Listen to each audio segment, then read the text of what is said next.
An agreement this afternoon to put tariffs on goods from Mexico on pause. Yeah, the tariffs were set to go into effect at midnight, along with tariffs against Canada and China. Those are still set to happen, causing the stock market to slump. Experts warning if these tariffs do happen, prices on things like groceries and cars could go up for Americans.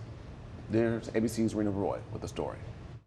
U.S. tariffs imposed on Mexico now on pause for a month after a conversation between Mexican President Claudia Sheinbaum and President Trump, in which they say a series of agreements were reached on security and trade. Sheinbaum says Mexico will reinforce the border with 10,000 National Guard troops to prevent drug trafficking, and the U.S. is working to prevent the trafficking of high-powered weapons to Mexico.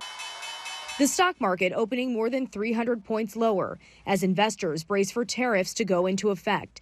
Trump using emergency authorities to impose 25% tariffs on Canada with a lower 10% tariff on Canadian oil and gas. Eventually, Mexico may face 25% tariffs as well. China also hit with 10% tariffs on top of those already in place from Trump's first term. He argues the tariffs are a necessary response to the flow of migrants and drugs, including fentanyl, coming into the U.S. Claims all three countries reject. This is retaliatory to a certain extent.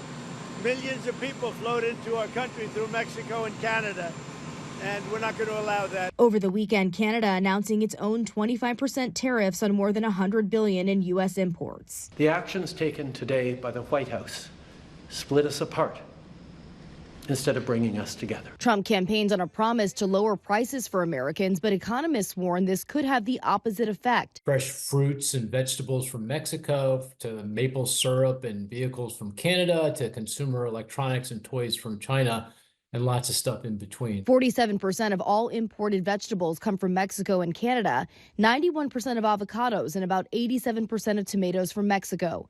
85% of all toys in the U.S. made in China. We may have short-term a little pain, and people understand that. Experts say building materials are also at risk, potentially raising the cost of buying a new home. Rena Roy, ABC News, New York.